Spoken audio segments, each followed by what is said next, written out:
I'd like to begin by thanking the Cathaoirleach, the Acting Chief Executive, Council members and staff for the kind opportunity to speak this morning.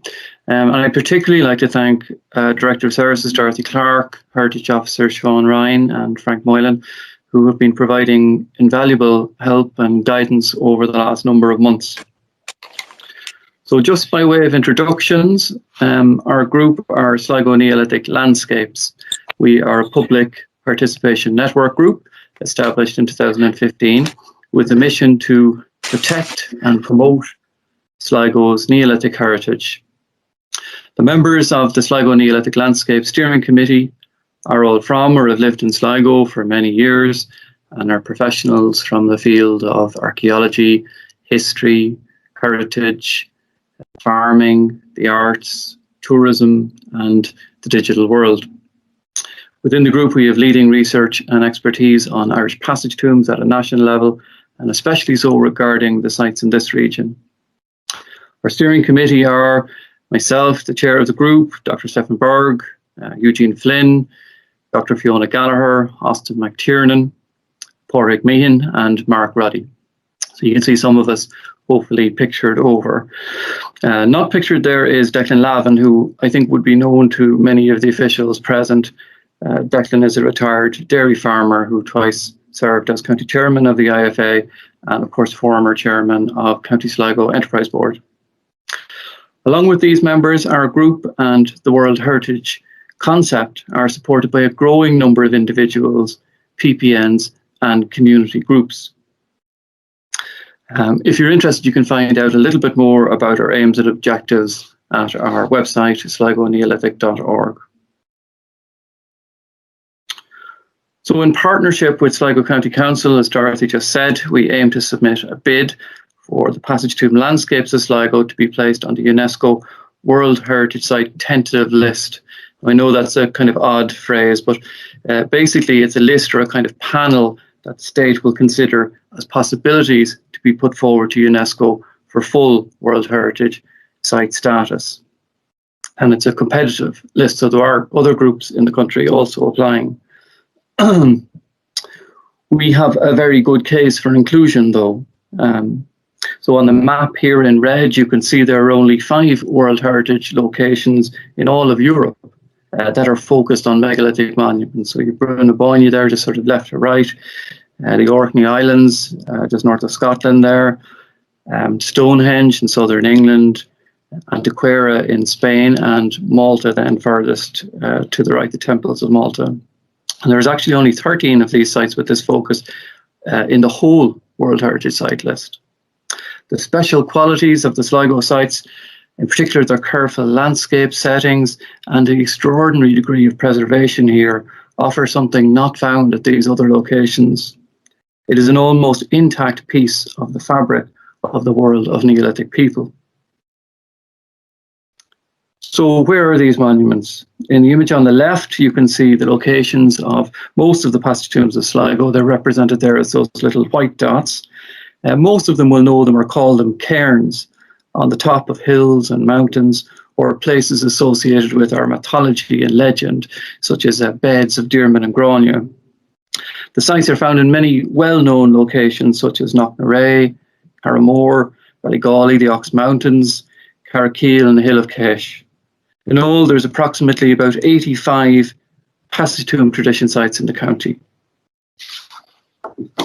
Most of these sites can be broadly encompassed by circles just over about 20 kilometres apart, connected by the course of the Unshin River, as you can see in the image here on the right.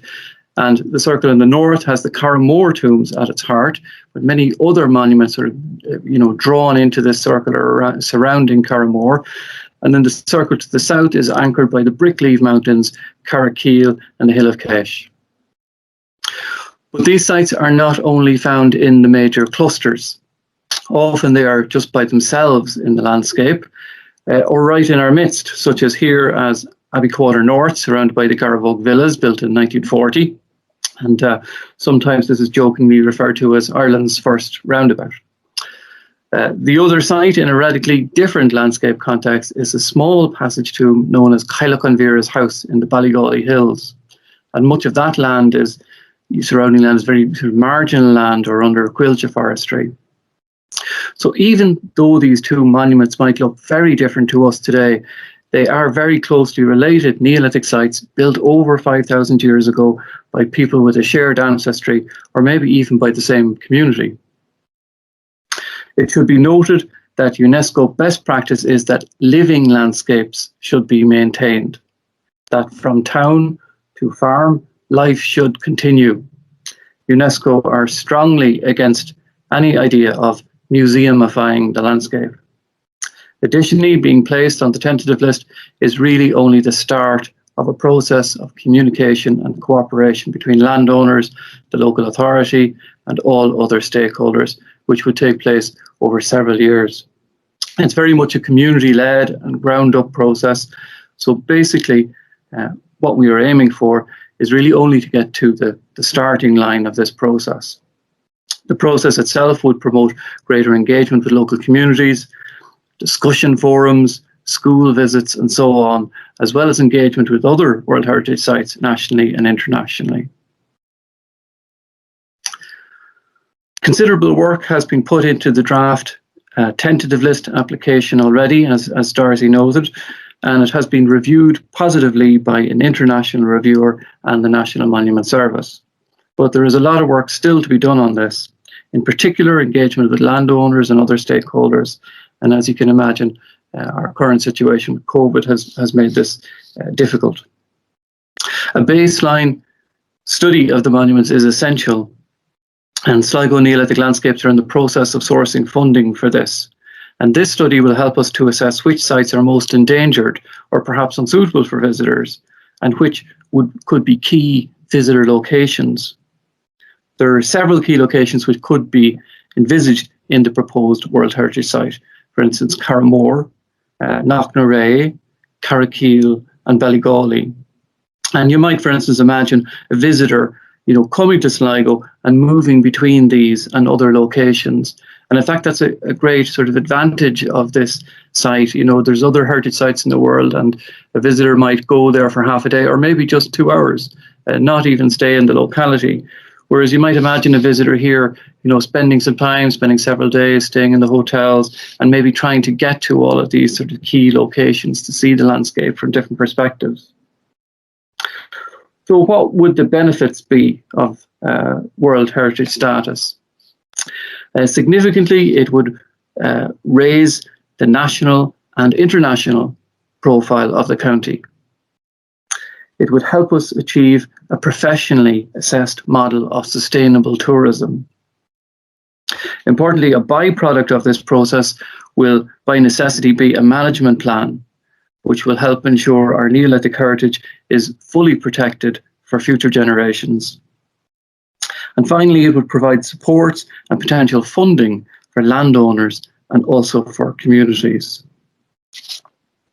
So on that note, I would like to thank you for your attention here and for the invitation to speak at this ordinary meeting of Sligo County Council. Stefan and I are very happy to take any questions you might have in the time available.